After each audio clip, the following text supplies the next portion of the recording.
लोग ताज महल को मोहब्बत की अलामत करार देते हैं, मगर यकीन करें कि उस्मानी दौर में मस्जिद नबवी की तमीरात की दुनिया में मोहब्बत और अकीदत की मेराज है।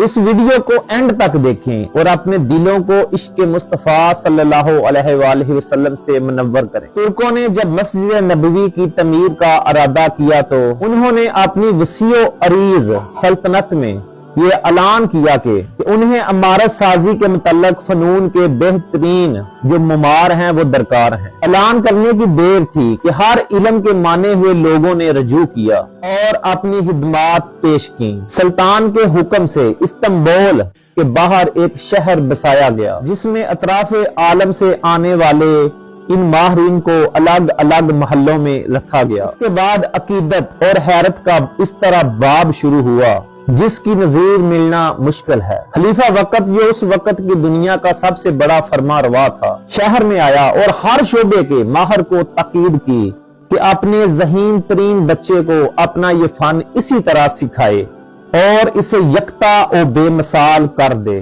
इसी इसना में तुर्क हुकूमत उस बच्चे को आलम दीन और हाफिज़े कुरान बनाएगी। दुनिया की तारीख का ये अजीबोगरीब मंसूबा कई सालों तक जारी रहा। 25 साल बाद माहरीन नौजवानों की एक ऐसी जमात तैयार हो गई जो ना सिर्फ अपने शोबा में यकता रोजगार थे, बल्कि हर शख्स मुसलमान, हाफिज़े कुरान और बाअमल मुसलमान था। ये 500 के लगभग लोग थे।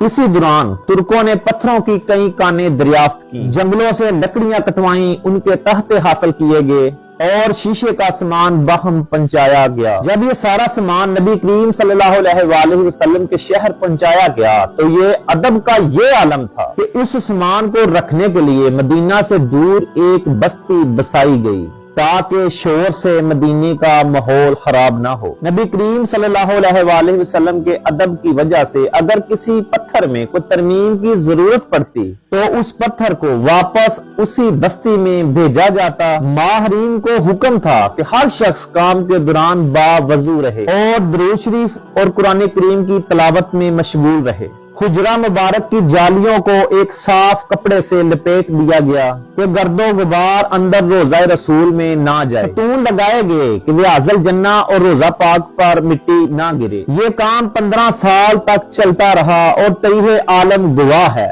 ऐसी मोहब्बत और ऐसी अकीदत से कोई तमीर ना कभी पहले हुई और ना कभी बाद में होगी। ये है मोहब्बत की वो दास्तां जिसे तुर्कों ने रकम किया और इस्लाम में खुलफाए राशिदीन के बाद बहुत अच्छा जो दौर था वो खिलाफते उस्मानिया का दौर था। हरमैन शरीफैन और मदीना तय्यबैन की तकद्दस के हकूक को और इज्जत को अगर किसी ने समझा है ना तो वो तुर्कों ने समझा है। और आज तो हरमैन शरीफैन मदीना तय्यबैन के तकद्दस को जिस तरह पामाल और मजरूह किया जा रहा है ये आप सब के सामने है। जिस तरह की खुराफात और जिस तरह की तगैयर उधर कर दिए गए हैं ये आप सब लोग जानते हैं। अल्लाह तबारक व तआला से दुआ करते हैं कि अल्लाह तबारक व तआला खिलाफत उस्मानिया का दोबारा जो आगाज कर दे ताकि जिसमें हर चीज के हकूक महफूज थे। हरमैन शरीफैन और मदीना तय्यबैन की तकद्दस और इज्जत जो मुसलमानों का सबसे अहम फरीजा है वो तब ही महफूज थे और इंशाअल्लाह ताला क़यामत तक वो महफूज ही रहेंगे। अल्लाह तबारक व तआला हम सब मुसलमानों को मक्का और मदीना की ज़ियारत नसीब फरमाए। आमीन या रब्बल आलमीन।